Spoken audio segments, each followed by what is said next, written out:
Hello and welcome back to another episode of the All Around Growth Podcast. My name is Rob Kaiser and I am your host. This is a show that provides insight and tools to build the life and homestead of your dreams. Today is Friday, February 18th, 2022. This is episode number 288, not 228, 288. And the topic of today's show is opportunity is everywhere. So how did we get here? Why this topic? Well, earlier this week, a fellow audience member, Brian, invited me back to be a part of Unloose the Goose on Wednesday.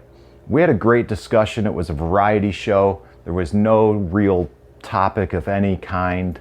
And John Dowie also joined. I'll link to this in the show notes so you can check it out. And so first of all, thanks for the invite, but during all of that dialogue, lots of ideas about opportunity came up.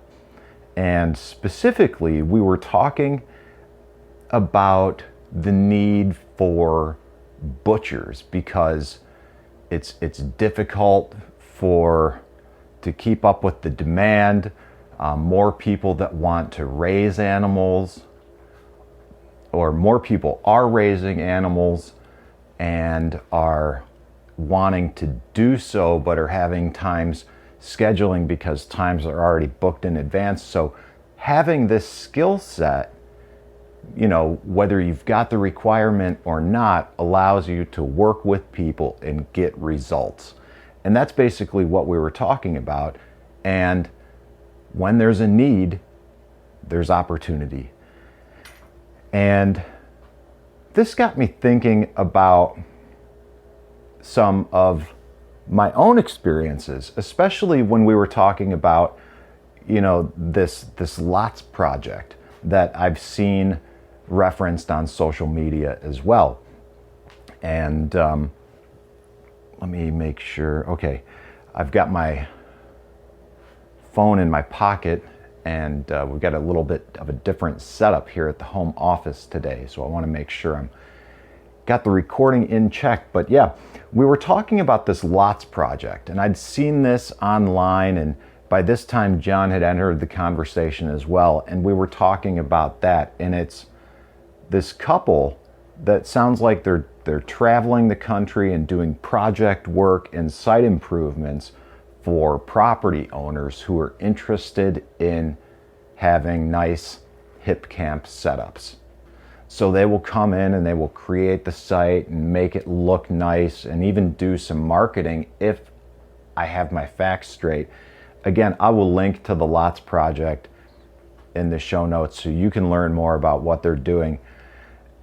And at the core of it, after all of this dialogue, my big takeaway was that if you can combine your skill sets and then look at life with a different perspective, you'll see that opportunity is everywhere. And today, I'm going to share a personal experience with you about this.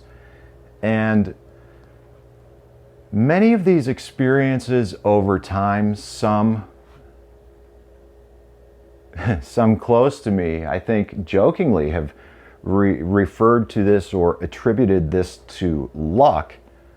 And I'm going to explain the difference either directly or indirectly between luck and what I experienced as a result of what I did in life that created the opportunity that I, quote, found. So this will be kind of a fun experience and a trip down memory lane. And this is even before the internet was a common luxury that it is today. Like, for example, when this was all going down, I think that I owned a cell phone, but I didn't dare use it all that frequently, especially during off-peak hours. And if traveling, you had to be mindful of your territory and where you were and so on and so forth. But anyways, the long and short of it was 2004, I had become obsessed with the banjo. And I decided to move to North Carolina because, well, what else would you do if you were obsessed with the banjo and you wanted to learn? You go to the source from the style in which you want to learn. So that's what I did, and I took the skills that I had that were limited at that time in my mid-20s, early mid-20s, and I went to first of all, I think I grabbed a paper. I had a paper, I ordered a paper or something like that, or I was looking at some ads in a newspaper online in the infancy, like at a public library. And I found several options of several landscapers down in that region. So I went down there and found one in particular that had an old farmhouse on site. Now this farmhouse was kind of a wreck, and the first floor was used as the guy's business office, and the second floor was kind of used for storage, but it was available to be lived in if I wanted to. Like, there was a big hole in the center of the room, but whatever. It was a place to live that was basically a shelter. It was heated and cooled, not all that well, but it served as a springboard to find another living spot that was more suitable. It was enough that got me down there, and moreover, it was extremely close to a place that I wanted to be and learn from musically, which was a small town called Swannanoa, North Carolina, east of Asheville. So that's where I first moved when I landed in North Carolina. And then that job, like, it was a small small landscaping crew operation. 2 crews, owner operator. I mean, and that's basically what I was there to do, was, start running the second crew. And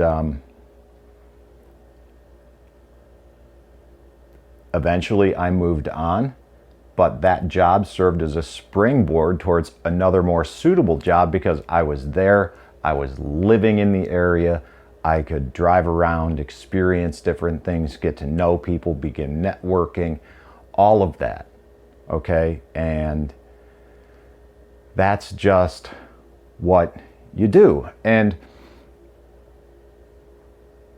the next job that I found, okay, and why I wanted to share this story is because there's a lot of little details that make it relevant, that create this opportunity. So first and foremost, I found someone with a place available where I could live on site at a low cost and make some sacrifices in life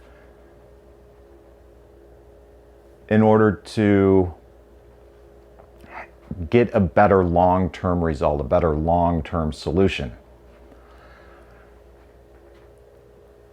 Eventually,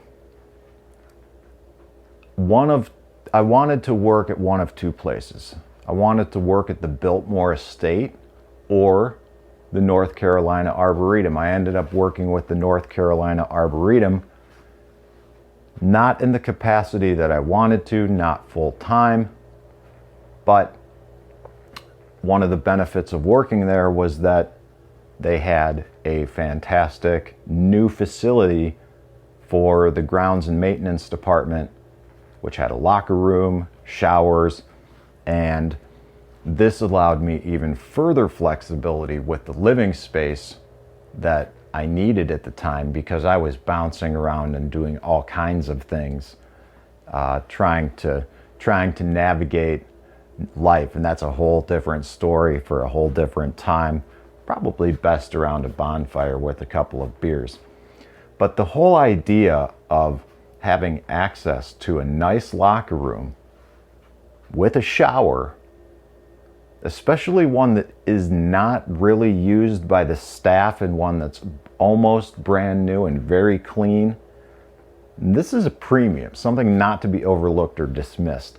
So I opted to go with a part-time job because of these facilities and access to trails that led all throughout rhododendron groves and the Blue Ridge Mountains right out the back door from this facility. So I was doing grounds maintenance, trail running, having this right there, and basically living the dream, but in a way that was difficult to make ends meet. So I was working as an apprentice at the same time at a local farm, exchanging my time for produce, learning additional skills about small farming, operations, Italian walk behind tractors, all sorts of different things at a very young age, and getting exposed to the ideas that we are looking to implement right here and right now, 2 decades after the fact, right? So this is what it's all about. These opportunities that come, they tend to show themselves when we approach life in a very deliberate manner, and we are seeking some sort of specific goal or objective with this deliberate intent, right? And you can, you can create opportunity when you think outside of the box. Some of us in life have had more opportunity to think outside of the box than others. Some of us in life have been in the same position that we've been in for years. Perhaps some of us in life have been in the same position that we've been in for decades. And that's okay. If that's the case, perhaps you're not quite able to think outside of the box as readily or as easily as others, like myself. And that's okay. So if you find yourself challenged with doing so, or you find yourself thinking, when you hear stories like mine or stories like other people's, like, well, it must be easy for you to do that because of the experiences that you've had. Not everybody's been able to do that. You're right. But don't let that be an excuse to not create opportunity for yourself, especially if there's some kind of transition that you're going through now, or some kind of transition that you're planning on in the near or long future. The best way to overcome this hurdle is to connect with others that are doing what it is that you want to do, whether it's like the exact thing that you want to do. If you want to go into the home production of creating widgets, then yeah, definitely connect with local widget makers. But if it's more of a thought train and a way of thinking, a way of connecting, there's all sorts of things that you can do. Local groups and communities, churches, Toastmasters. There's the 48 Days Eagles community, which I'll link to in the show notes. These are all great ways to find people and connect that are doing things in their own different way, but trying to, generally speaking, people in these organizations are generally trying to lift themselves up and connect with others who are trying to do the same. So I would say start there in order to seek a mentor within the field where you're looking to grow and set some goals in life. And again, those goals in life could be specific to homesteading, they could be specific to IT, they could be specific to playing music, they could be specific to the growth and cultivation of plants, they could be specific to electronics, they could be specific to whatever the case may be. But again, it could be specific just as something as simple as retraining your brain and repatterning your thought, which you could even approach with working with a behavioral health professional and engaging in something as simple as talk therapy and then moving forward with other modalities to sort of understand yourself better. There's all sorts of options in life to better understand yourself, and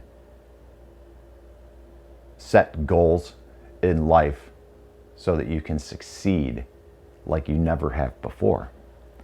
And a great way to do that is with this 2022 goal setting workbook by Dan Miller, which I've talked about again and again, and I'm going to talk about it again right now. And I just want to encourage you that because of the fact that right now, as I say these words, it's February 18th. Yeah, we're already into 2022. I mean, look at my journal and I understand that we're already halfway through the first quarter of 2022. Right? We're already halfway through winter. Where is the time going? I've procrastinated with my goals. I can't do it. This workbook, this download is suitable at any point in life, at any point in time, and you will see that it isn't something specific to 2022. What we do, and the beauty of this workbook, is it provides a very structured framework to look at our life from 3 years out, break it down to 1 year out, and ultimately things that we can do this week and right now, today. So if setting goals is challenging for you, or you just can't get it right, or you find yourself stumbling with making progress, the progress that you want, progress that you need to make in order to make the change and transition in your life, then check this out. It's totally free. You have nothing to lose and a whole world to win. That's it for today, guys. Check out the show notes for everything that was referenced and talked about today, including but not limited to the 2022 Goal Setting Workbook. This is Rob Kaiser, and thank you.